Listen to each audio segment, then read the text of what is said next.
Hello, नमस्कार प्यारे बच्चों। मैं Vijay Bansal, math lecturer, Jakhal block, district Fatehabad से, हरियाणा एजुकेशन डिपार्टमेंट। आज हम अपनी मैथ की क्लास के अंदर कुछ सीखेंगे। हाँ जी प्यारे बच्चों, आज हम स्टार्ट करेंगे। हमारे पास क्लास 9th का हमारा जो चैप्टर 14 और 15 है, ठीक है। इन दोनों चैप्टर्स को हम इकट्ठे ही इसके एमसीक्यू क्वेश्चंस पर बात करेंगे, मीन सांख्यिकी और प्रायिकता के बारे में। इसके अंदर सबसे पहले हम कुछ मुख्य अवधारणाएं के बारे में बात करें। जैसे हम सबसे पहले सांख्यिकी के बारे में बात करना चाहें। सांख्यिकी के अंदर सांख्यिकी का अर्थ प्राथमिक और गौण आंकड़े, यथाप्रत अव्यवहित आंकड़े, आंकड़ों का परिसर मीन्स प्रसार, उनका वर्गीकृत आंकड़े, वर्ग अंतराल, वर्ग चिन्ह, आंकड़ों का प्रस्तुतिकरण, बारंबारता बंटन सारणी, विच्छिन्न मीन्स असत बारंबारता बंटन, सतत बारंबारता बंटन, इन सभी चीज़ों के बारे में आपने सांख्यिकी चैप्टर के बारे में पढ़ा।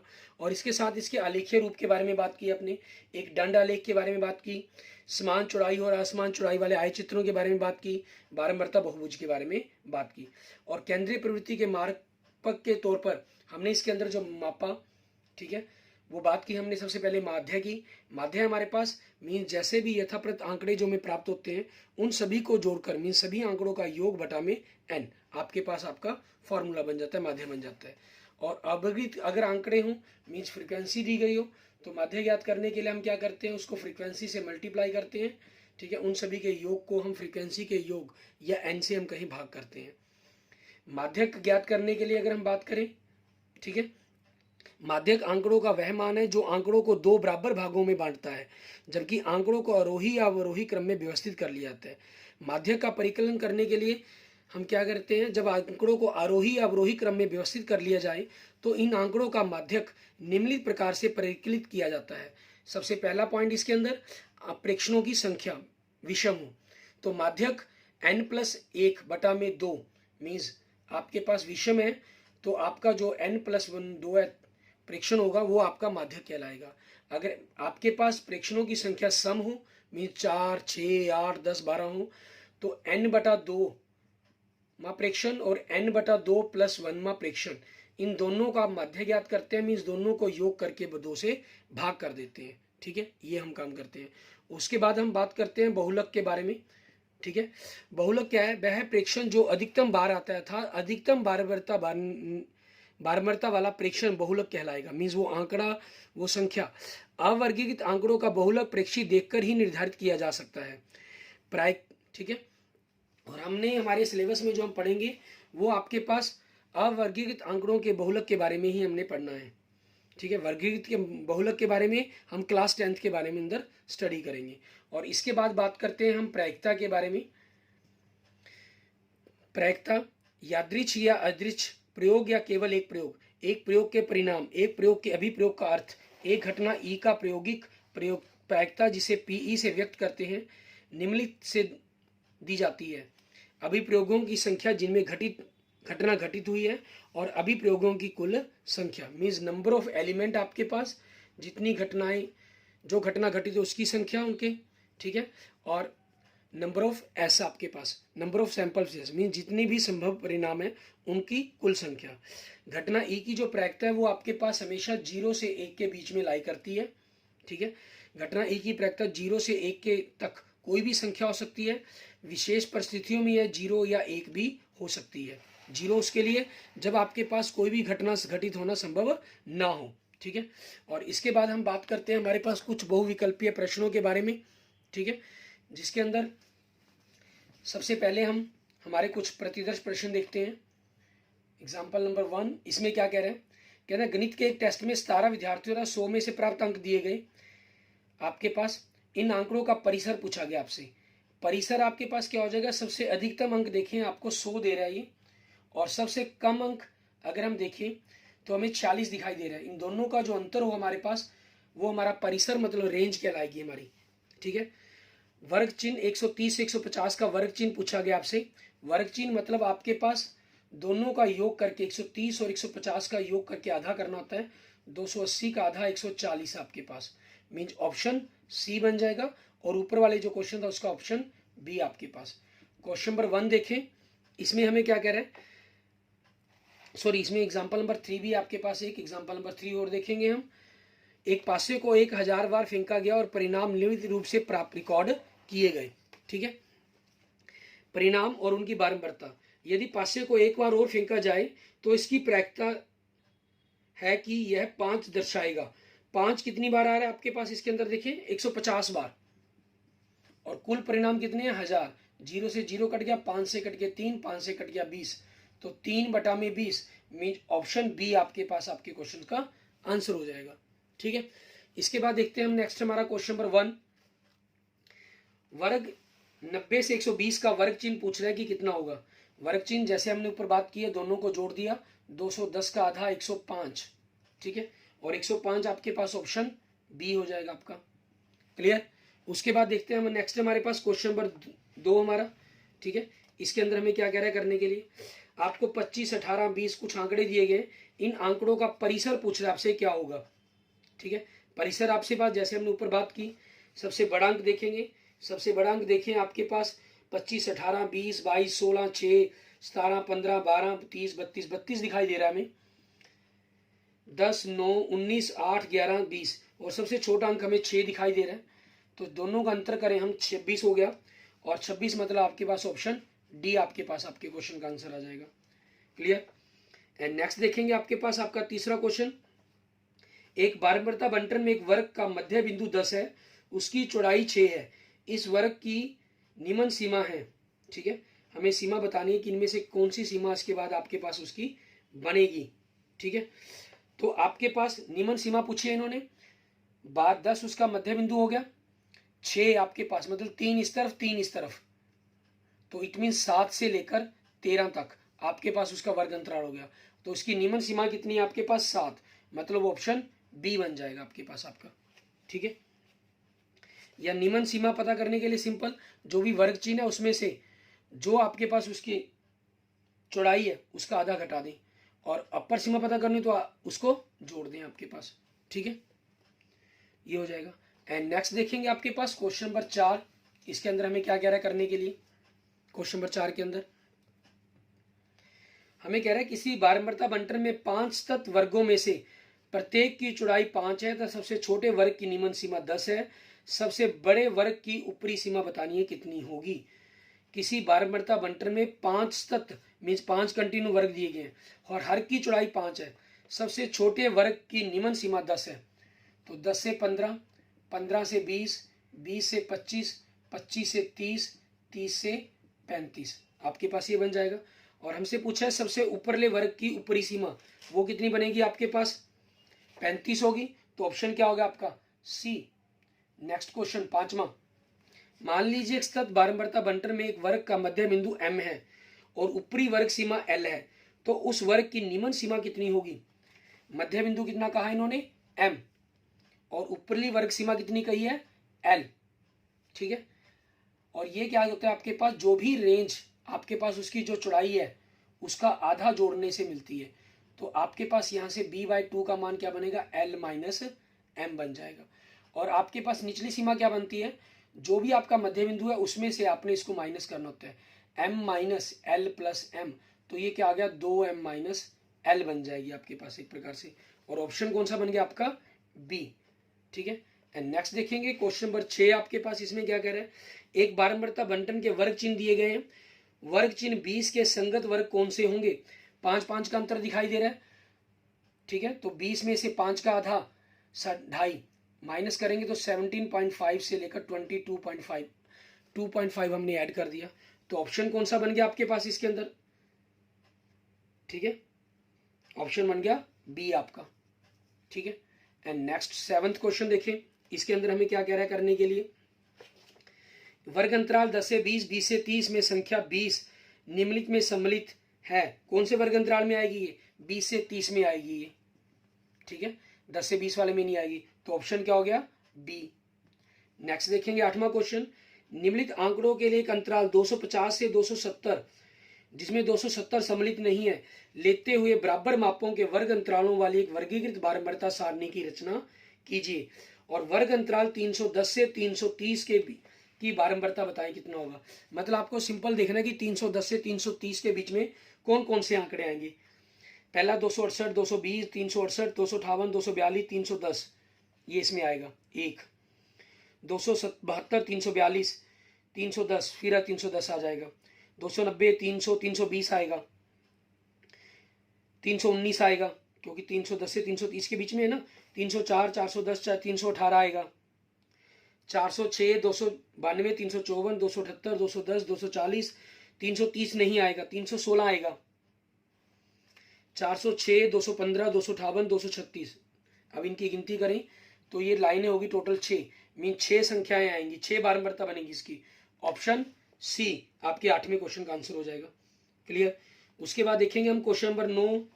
ठीक है, इसमें क्या करना होगा हमें, सबसे पहले हम थोड़ा सा इनको क्लियर कर लेते हैं बोर्ड को हमारे। क्वेश्चन नंबर 9 में क्या कह रहा है निम्नलिखित आंकड़ों के लिए एक वर्ग 63 से 72 जिसमें 72 सम्मिलित नहीं है लेते हुए बराबर मापों के वर्ग वाली एक वर्गीकृत बारंबारता सारणी की रचना कीजिए। ठीक है, और इस बंटन में वर्गों की संख्या कितनी होगी हमें ये बताना है।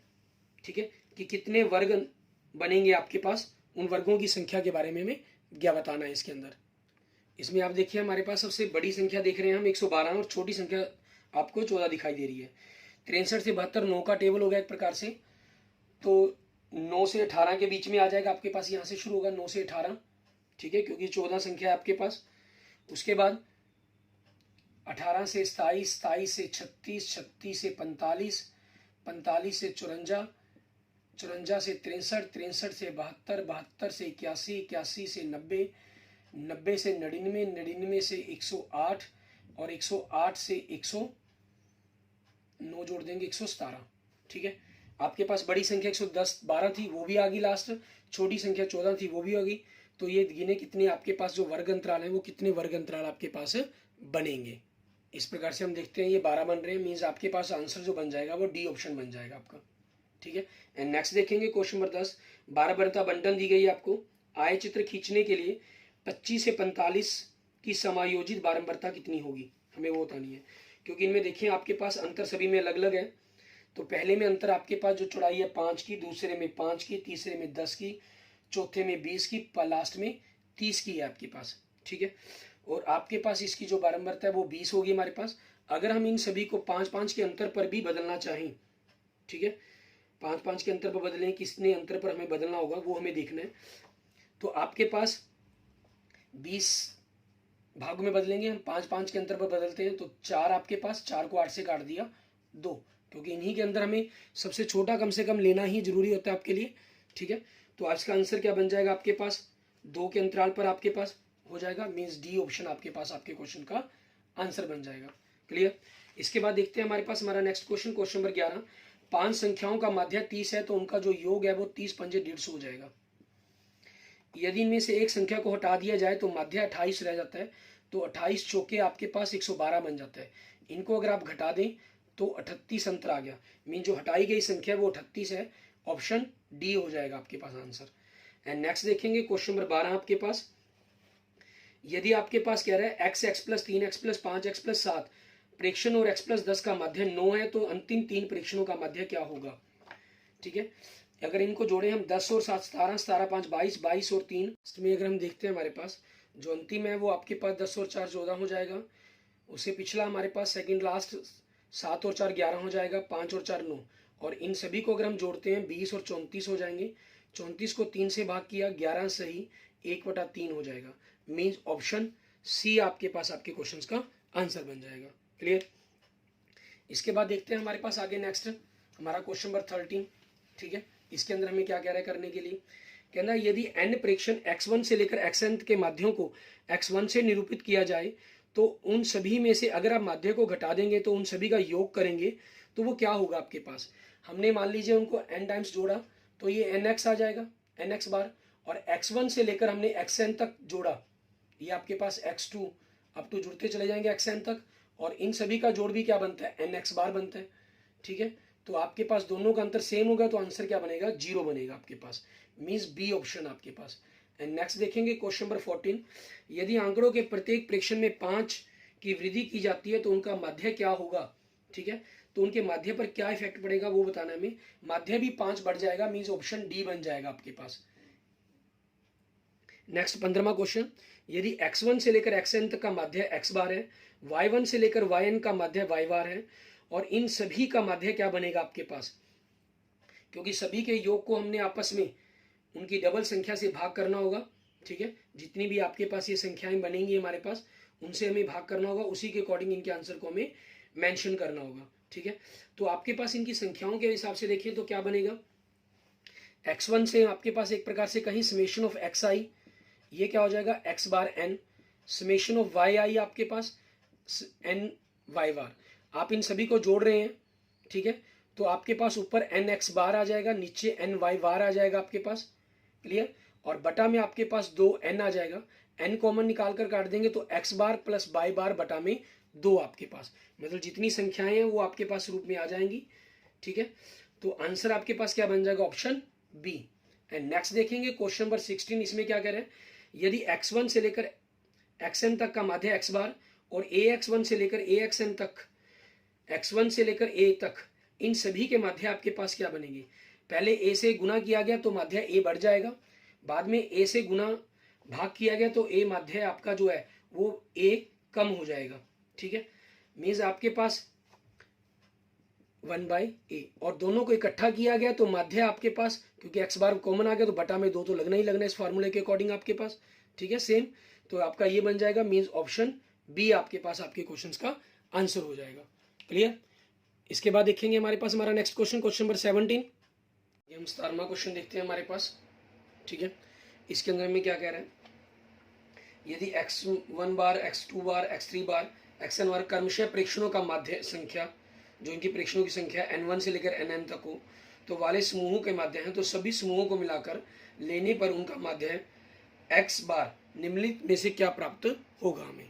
तो इसमें हमारे पास क्या बनता है, हम ni और xi इन सभी के मल्टीप्लाई करके जोड़ करेंगे तो हमारे पास ये हमारा टोटल जोड़ आ जाएगा, और हमें जो ni है इसके जोड़ से हमें क्या करना होगा, इसको भाग करना होगा।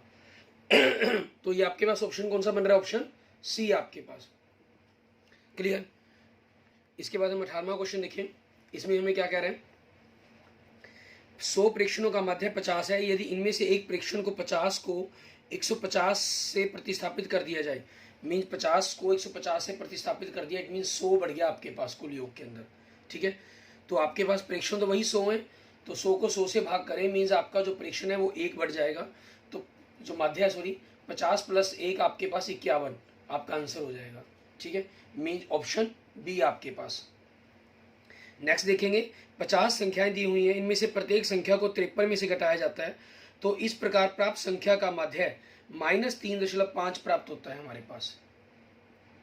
ठीक है, तो उन संख्याओं का माध्य आपके पास क्या बनता, जिनको अगर हमने 53 में से ना घटाया होता, उसके बारे में बताना है हमें। ठीक है, तो आपके पास ये 3.5 हमारे पास माइनस के अंदर बन रहा है, क्योंकि हमने प्रत्येक संख्या को 53 में से घटाया है। ठीक है, तो इसमें हम क्या करेंगे, हम 53 में से इस जो हमारे पास माध्य का अंतर आया घटाने के कारण उसको माइनस कर देंगे, 56.5 बन गया आपके पास। इट मीन्स आपका जो माध्य बन जाएगा, ठीक है, दी हुई संख्याओं का जो माध्य होता है वो आपके पास ऑप्शन डी बन जाता। एंड नेक्स्ट देखेंगे क्वेश्चन नंबर 20, इसके अंदर हमें किस प्रकार से करना होगा, हमें कह रहा है 25 प्रेक्षणों का माध्य 36 है, और इन प्रेक्षणों में से यदि पहले 13 प्रेक्षणों का माध्य 32 तथा अंतिम 13 का माध्य 40 हो तो 13वां प्रेक्षण क्या होगा।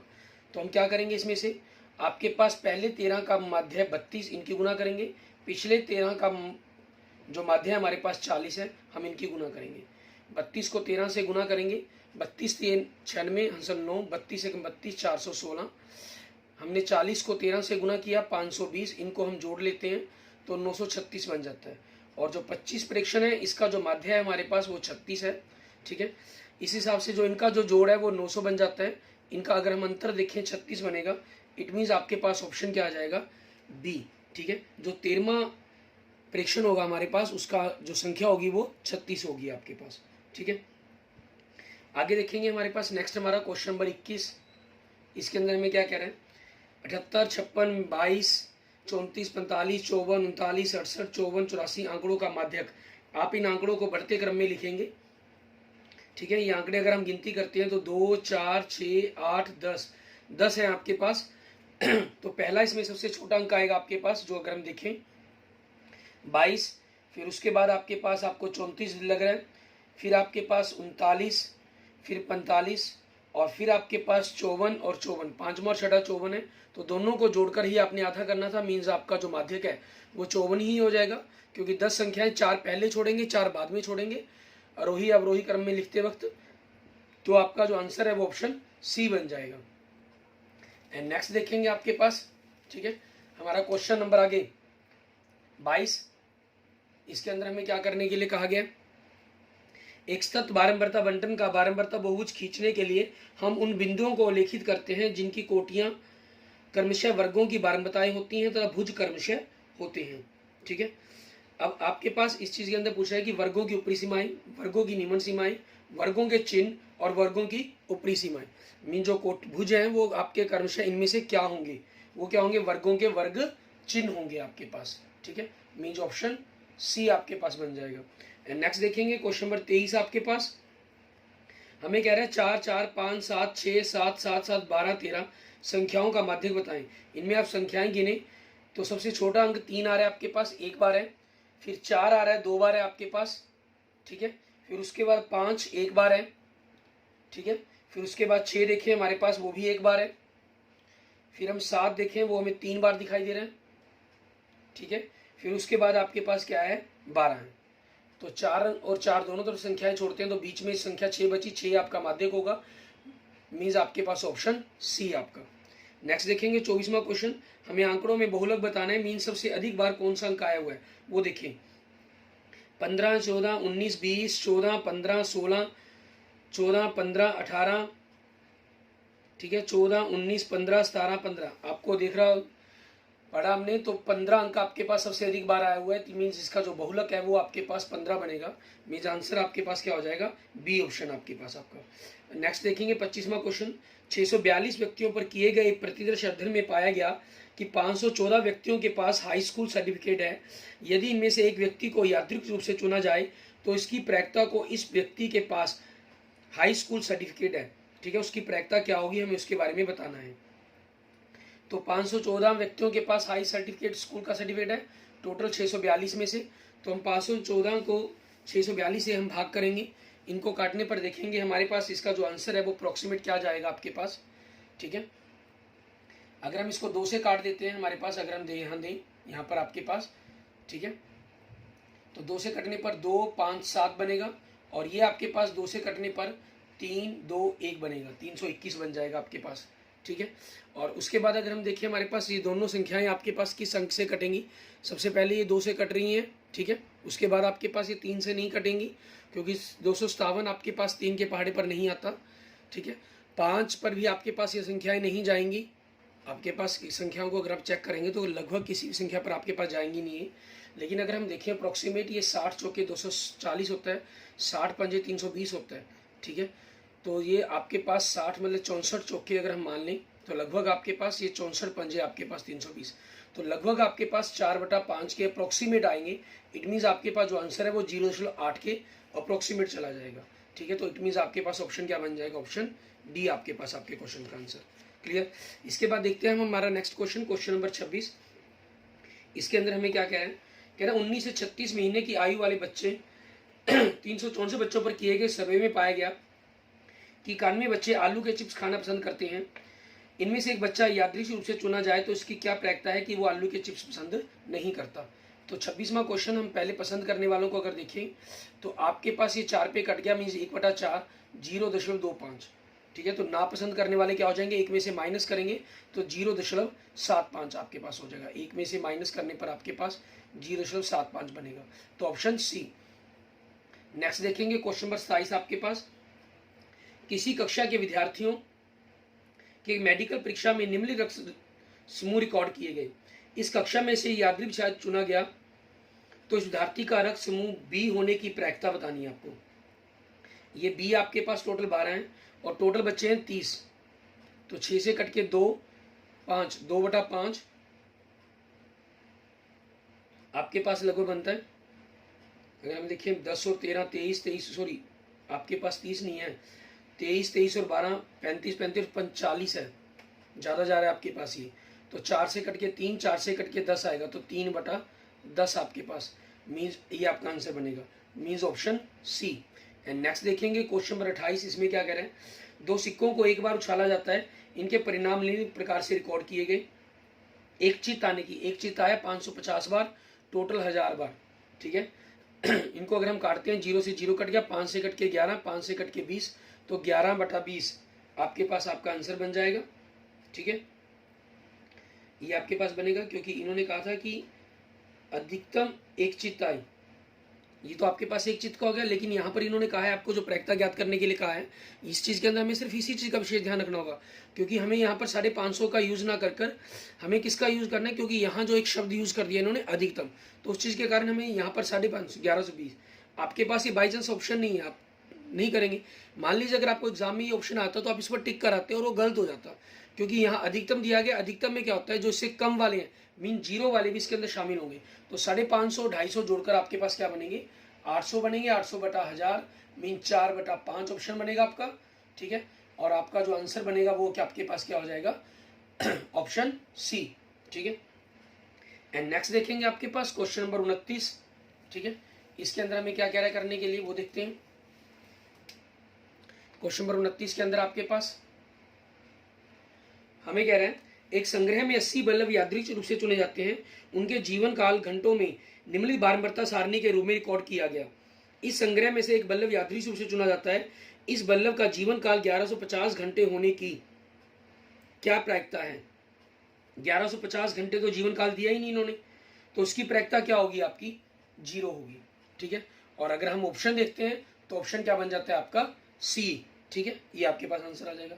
एंड नेक्स्ट देखेंगे 30वां क्वेश्चन, इसमें हमें क्या कह रहे हैं, उपरोक्त प्रश्न 29 को ही द्वारा कहता देखें और इस संग्रह में से एक बल्लभ यादृच्छिक रूप से चुने जाने पर जीवन काल 900 घंटे से कम होने की, यहाँ पर देखें वही क्वेश्चन नंबर 28 की तरह 900 से कम घंटे होने की प्रायिकता के बारे में आपसे बात करने के लिए कहा है इन्होंने कि 900 से कम घंटे, तो उसके लिए देखना है कि आपके पास क्या आपका आंसर बनेगा, ठीक है। हमें 900 से कम घंटे का है, तो 900 से जितने भी कम वाले पॉइंट्स होंगे उन सभी को हमें इसके अंदर शामिल करना होगा, उन सभी वैल्यूज को हमें इसके अंदर लेना होगा। 900 से कम घंटे 300 वाले हो गए 10, 500 घंटे वाले हो गए 12 और 700 घंटे वाले हो गए 23, तो टोटल कितने हो गए 45, टोटल कितने 80, 5 से कट के 9, 5 से कट के 16 मीन्स 9/16, तो ऑप्शन क्या बन जाएगा आपका डी, ठीक है। ये आपके पास आंसर हो जाएगा। आगे देखेंगे हम कुछ प्रतिदर्श प्रश्न तर्क के साथ इनके उत्तर देंगे कि क्या बनेंगे आपके पास। आंकड़े 2, 8, 6, 5, 4, 5, 6, 3, 6, 4, 9, 1, 5, 6, 5 का माध्य 5 दिया गया है। इस सूचना के आधार पर यह कहना सही है कि 4 आंकड़ों का माध्य 10 है, कारण दीजिए, ठीक है। कहना इस सूचना के आधार पर अगर हम ये कहते हैं यह सही है, क्योंकि दूसरे आंकड़ों में प्रत्येक प्रेक्षण पहले आंकड़े के प्रत्येक प्रेक्षण को 2 से गुना करके प्राप्त किया गया है, ठीक है। प्रत्येक आंकड़े को, ठीक है, 2 से कहता गुना करके फिर प्राप्त किया गया है, तो इसलिए पहले आंकड़ों के माध्य का दुगना होगा आपके पास, ठीक है। अगर पहले आपके पास आपका जो माध्य है आपके पास वो 5 आया, तो इसका जो माध्य है वो 10 बन जाएगा। 2 का दुगना 4, वो आगे पीछे कहीं भी दिए हो सकते हैं, इसमें कोई जरूरी नहीं है कि वो कहीं भी आपके पास सेम रहेंगे, ठीक है। तो ये सही है आपके पास। वैसे आपको चेक करना पड़ेगा इसको, ठीक है ना, हम चेक करेंगे। जर्नल आप माध्य ज्ञात करके देख सकते हैं, उसके अकॉर्डिंग भी लिख सकते हैं, ये सत्य हो जाएगा आपका। नेक्स्ट देखें, एक आय चित्र में आयतों के क्षेत्रफल बारंबारताओं के समानुपाती होते हैं। क्या आप यह कह सकते हैं कि आयतों की लंबाइयां भी बारंबारता के समानुपाती हैं? नहीं, यह सिर्फ तभी सत्य होगा जब सभी वर्ग माप बराबर होंगे। अगर वर्ग माप में असमान हो जाएंगे तो उनके अंदर ये आपका असमानता नहीं रहेगी। आंकड़े 2, 3, 9, 16, 9, 3, 9 पर विचार कीजिए। क्या सबसे बड़ा मान 16 है? तो यह कहना सही है कि आंकड़ों का बहुलक 16 है, कारण दीजिए। नहीं, बहुलक हम उस संख्या को कहते हैं जो सबसे अधिक बार आई है, और सबसे अधिक अंक बार इसमें 9 आ रहा है, तो इनका जो बहुलक बनेगा वो आपके पास 9 बनेगा, ठीक है। उसके बाद आगे देखते हैं हमारे पास हमारा क्वेश्चन नंबर 1 हमें कह रहा है बारंबारता सारणी दी गई है आपको, को आलेखीय रूप से नीचे दर्शाए अनुसार निरूपित किया गया है। इन्होंने 0 से 20, 20 से 40, 40 से 60 और 60 से 100, ठीक है। इसके लिए एक आय चित्र दिया है, हम अगले अपनी फोटो के अंदर देखेंगे, क्वेश्चन में देखेंगे। तो आपको बताना है कि क्या ये दिया गया ग्राफ आपके पास जो निरूपण किया गया वो सही है? नहीं, क्योंकि लंबाइयां बराबर नहीं थी, तो इसलिए आपके पास ये क्या हो गया, गलत हो गया। विद्यार्थियों को दिए गए गणित के निदानात्मक टेस्ट में उनके द्वारा प्राप्त किए गए अंकों को निम्नलिखित रूप से रिकॉर्ड किया गया। उनका उपरोक्त आंकड़ों के लिए कौन सा औसत अच्छा प्रतिनिधित्व करेगा और क्यों, ठीक है। इसके अंदर हमारे पास अगर हम माध्यक की बात करें, माध्यक एक अच्छा प्रतिनिधित्व करेगा इसका, क्योंकि प्रत्येक मान केवल एक बार आ रहा है और आंकड़े अपनी चरम सीमाओं से प्रभावित हो रहे हैं, ठीक है, कि कुछ आंकड़े बहुत छोटे हैं और कुछ आंकड़े बहुत अधिकतम है आपके पास। एक बच्चा कहता है कि 3, 14, 18, 20 और 5 का माध्यक 18 है। यह बच्चा माध्यक ज्ञात करने के बारे में क्या नहीं जानता, कि उनको आरोही या अवरोही क्रम में व्यवस्थित करना नहीं जानता वो, ठीक है, आरोही या अवरोही क्रम में व्यवस्थित करना नहीं जानता। नेक्स्ट देखते हैं क्वेश्चन नंबर 4। फुटबॉल के खिलाड़ी द्वारा 10 मैचों में किए गए गोलों की संख्या निम्नलिखित है।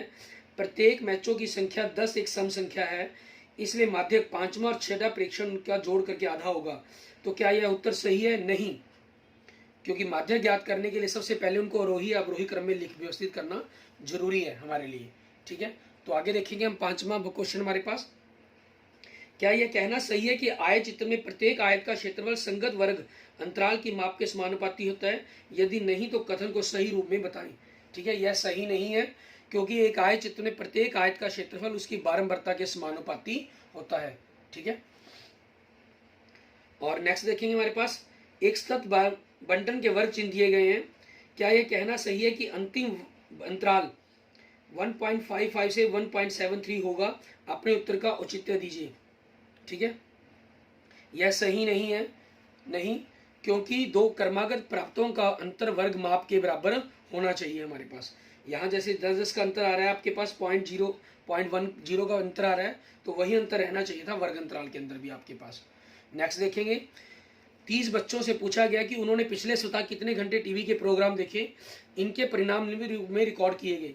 क्या हम कह सकते हैं कि सप्ताह में 10 या उससे अधिक घंटों तक टीवी देखने वाले बच्चों की संख्या 22 है? अपने औचित्य का औचित्य दीजिए। 10 या 10 से घंटे अधिक नहीं, वो सिर्फ 6 बच्चे हैं, ठीक है। तो ये क्या हो जाएगा? गलत, वो सिर्फ 6 बच्चे हैं। क्या किसी घटना की प्रायोगिक प्रायिकता एक ऋणात्मक संख्या हो सकती है? यदि नहीं तो क्यों नहीं हो सकती? क्योंकि उन प्रयोगों की संख्या जिनमें कोई घटना घटित हो सकती है ऋणात्मक नहीं हो सकती। अभिप्रयोगों की कुल संख्या हमेशा सदैव धनात्मक होती है, ठीक है। नेक्स्ट देखेंगे 9वां क्वेश्चन। क्या किसी घटना की प्रायोगिक प्रायिकता एक से अधिक हो सकती है? अपने उत्तर का औचित्य दीजिए। नहीं, क्योंकि उन अभिप्रयोगों की संख्या जिनमें कोई घटना घटित हो सकती है अभिप्रयोगों की संख्या से अधिक हो ही नहीं सकती, ठीक है। घटना उसी में से मैक्सिमम होगी आपके पास, कुल संभव परिणामों में से ही होगी। जैसे जैसे एक सिक्के को उछालने की संख्या बढ़ती जाती है, चितों की संख्या पटों की संख्या का अनुपात 1/2 हो जाता है। क्या यह सही है? यदि नहीं तो इसे सही रूप में लिखिए। नहीं, जैसे जैसे एक सिक्के के उछालों की संख्या बढ़ती जाती है वैसे वैसे चितों की संख्या और कुल उछालों की संख्या का अनुपात 1/2 के निकटतर होता जाता है, ठीक 1/2 नहीं होता, ठीक है। ये आपके पास आंसर बन जाएंगे। क्लियर? इस प्रकार से आपने चैप्टर नंबर 14 और चैप्टर नंबर 15, ठीक है, सांख्यिकी और प्रायिकता दोनों ही एक दूसरे से जुड़े ही चैप्टर हैं।